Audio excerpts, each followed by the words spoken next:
2027 में उत्तर प्रदेश में विधानसभा चुनाव होने वाले हैं, लेकिन उससे पहले योगी कैबिनेट में बदलाव होने जा रहा है।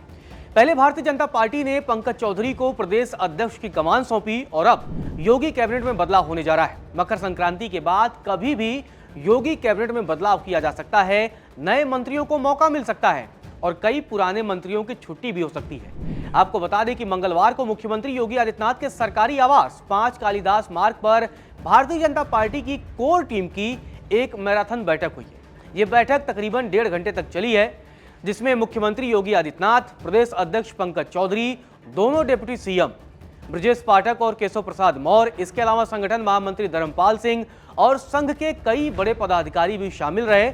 मतलब साफ है, इस बैठक के जरिए नया सियासी संदेश देने की कोशिश की गई है और इस बैठक के जरिए कहीं न कहीं योगी कैबिनेट में जो आने वाले समय में विस्तार होने वाला है उसे लेकर चर्चा हुई है। इसके अलावा भारतीय जनता पार्टी की नई टीम पर भी चर्चा हुई है।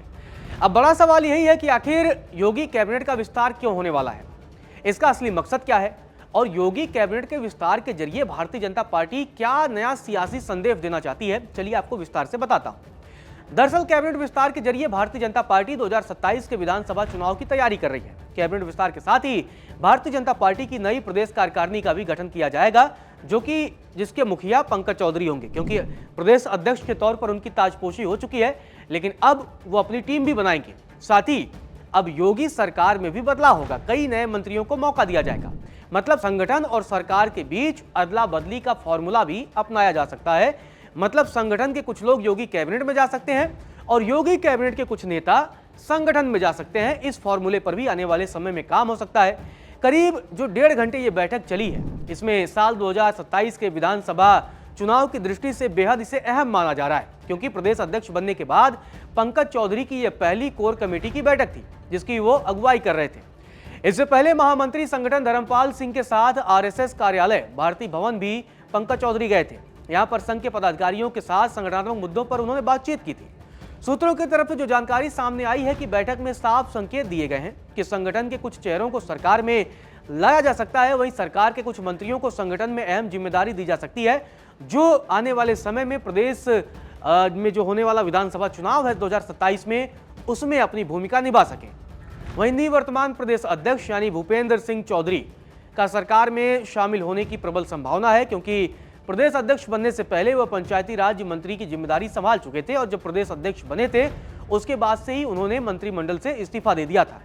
अब बड़ा सवाल यह है, योगी कैबिनेट का विस्तार होने जा रहा है। ग्राफिक्स के जरिए आपको बताता हूं। मौजूदा समय में 54 मंत्री हैं योगी सरकार में, जबकि कैबिनेट का कोटा 60 मंत्रियों का है।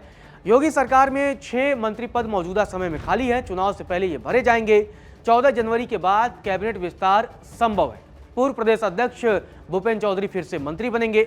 कैबिनेट विस्तार के जरिए जातिगत समीकरण को साधने की भी तैयारी। आपको बता दें कि मुख्यमंत्री योगी आदित्यनाथ के आवास पर बैठक करने के बाद पंकज चौधरी देर रात को ही दिल्ली के लिए रवाना हो गए और सूत्रों की तरफ से कहना है कि पंकज चौधरी दिल्ली में हाईकमान के सामने कोर कमेटी की बैठक में हुई चर्चा और प्रस्ताव की जानकारी भी देंगे। इसके बाद से कैबिनेट में फेरबदल का अंतिम फैसला लिया जाएगा। मतलब फाइनल फैसला दिल्ली से होगा और दिल्ली की हरी झंडी मिलने के बाद ही उत्तर प्रदेश में योगी कैबिनेट में बदलाव होगा। कई नए चेहरों को मौका दिया जा सकता है, इसके साथ ही कुछ पुराने चेहरों की छुट्टी भी हो सकती है। कैबिनेट विस्तार के जरिए भारतीय जनता पार्टी सियासी समीकरण को साधने की कोशिश भी करेगी, जातीय समीकरण को भी दुरुस्त करने की कोशिश करेगी, क्योंकि ओबीसी वर्ग से आने वाले पंकज चौधरी को प्रदेश अध्यक्ष बनाया गया है। अब मंत्रिमंडल में अन्य जातियों को भी मौका दिया जाएगा और अन्य जातियों के जरिए एक संदेश देने की कोशिश भी की जाएगी कि भारतीय जनता पार्टी सबको साथ लेकर चलती है। इसके अलावा बुंदेलखंड और पश्चिमी उत्तर प्रदेश से भी कई नेताओं को मंत्रिमंडल में शामिल किया जा सकता है। इसकी असली वजह यह है क्योंकि मौजूदा समय में उत्तर प्रदेश में भारतीय जनता पार्टी हो या सरकार हो, उसके हाईकमान पूर्वांचल से आते हैं। जैसे कि मुख्यमंत्री योगी आदित्यनाथ जो कि सरकार के मुखिया हैं, वो गोरखपुर से ताल्लुक रखते हैं। इसके अलावा नए नवेले प्रदेश अध्यक्ष यानी पार्टी के सर्वे सर्वा प्रदेश में वो महाराजगंज से आते हैं, जो कि गोरखपुर के बगल का ही जिला है, जो कि पंकज चौधरी हैं। तो इस तरीके से पूर्वांचल मौजूदा समय में भारतीय जनता पार्टी के संगठन की बात करें या इसके अलावा अगर हम सरकार की बात करें तो उस पर दबदबा है। इसीलिए अन्य क्षेत्रों से भी, चाहे वो बुंदेलखंड हो, चाहे वो पश्चिमी उत्तर प्रदेश हो या अन्य क्षेत्र है, वहां से भी आने वाले जो कैबिनेट विस्तार है उसमें नेताओं को शामिल किया जा सकता है, जिससे क्षेत्रीय समीकरण को भी दुरुस्त किया जा सके।